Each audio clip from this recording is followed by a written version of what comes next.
अस्सलामुअलैकुम नाज़रीन, उम्मीद है आप लोग खैरियत से होंगे। आप लोगों ने तो याजूज माजूज का नाम तो सुना होगा, लेकिन क्या आप लोगों को पता है कि ये कौन लोग हैं?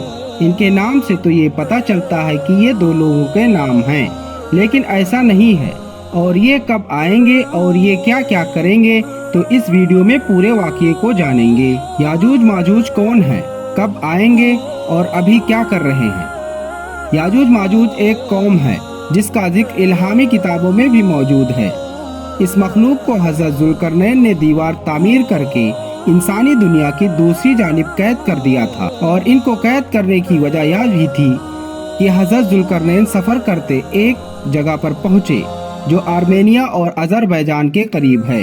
वह दो पहाड़ों के बीच से एक कौम निकला करती थी जो फसल को बर्बाद कर देती थी, तुर्क लोगों को बेरहमी से कत्ल कर डालती थी और उन्हें गुलाम बनाकर ले जाती थी। वहाँ के लोगों ने हज़रत ज़ुल्करनैन से दरख्वास्त की कि हम आपको कुछ रकम जमा करवा देते हैं ताकि आप हमारे और उनके बीच कोई रुकावट बना दें। फिर हज़रत ज़ुल्करनैन ने लोहे के बड़े बड़े टुकड़े दोनों पहाड़ों के बीच खड़े किए और लोगों से कहा कि इनको जलाओ। जब वह लाल हो गए तो उस पर पिघला हुआ तांबा डाल दिया गया ताकि लोहे के टुकड़े आपस में जुड़ जाएं, और चिकनाहट की वजह से याजूज माजूज में से कोई भी इस दीवार पर चढ़ ना सके।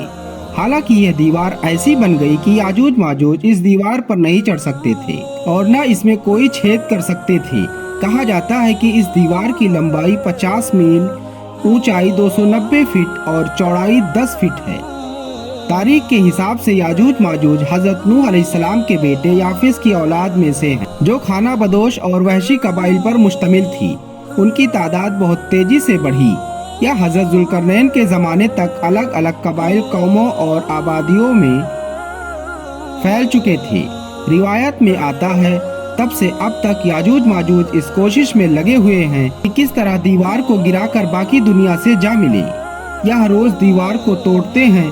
जब थोड़ा सा हिस्सा रह जाता है और सूरज ढलने लगता है तो इनका सरदार वापसी का हुक्म देता है कि बाकी का काम कल करेंगे, मगर अगले रोज दीवार मजबूत हो चुकी होती है।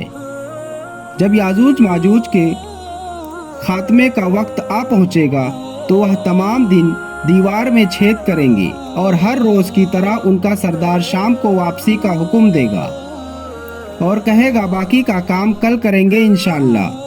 यह लफ्ज उन्होंने पहले कभी इस्तेमाल नहीं किया होगा, और इस लफ्ज यानी कि इंशाअल्लाह की बरकत से अगले दिन दीवार को वैसा ही पाएंगे जैसा छोड़कर गए थे। फिर इंतहाई पुरजोश में होकर दीवार गिरा देंगे और जमीन पर फैलते चले जाएंगे।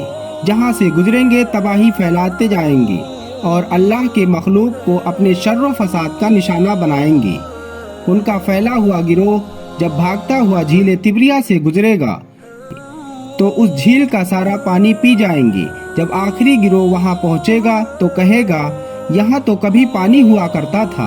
झील तिब्रिया इसराइल में सबसे बड़े मीठे पानी की झील है जो 21 किलोमीटर लंबी है, 13 किलोमीटर चौड़ी है और 43 किलोमीटर गहरी है। झील तिब्रिया इसराइल में सबसे बड़ी मीठे पानी की झील है जो 21 किलोमीटर लंबी है, 13 किलोमीटर चौड़ी है और 43 मीटर गहरी है।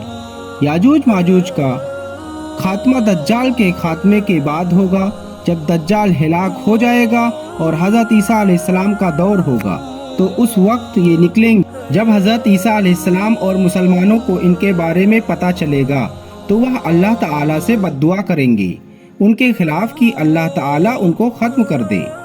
तो उनके गर्दन में एक कीड़ा पैदा होगा जो उनकी मौत का सबब बनेगा। इनकी लाशें जमीन पर बिछ जाएंगी और जमीन पर बदबू पैदा हो जाएगी। फिर अल्लाह ताला अपने हुक्म से बारिश की नाजिल करेंगे जो उनके जिस्मों को बहाकर समुद्र में फेंक देंगी और समुद्र में उनकी लाशें गर्क हो जाएंगी।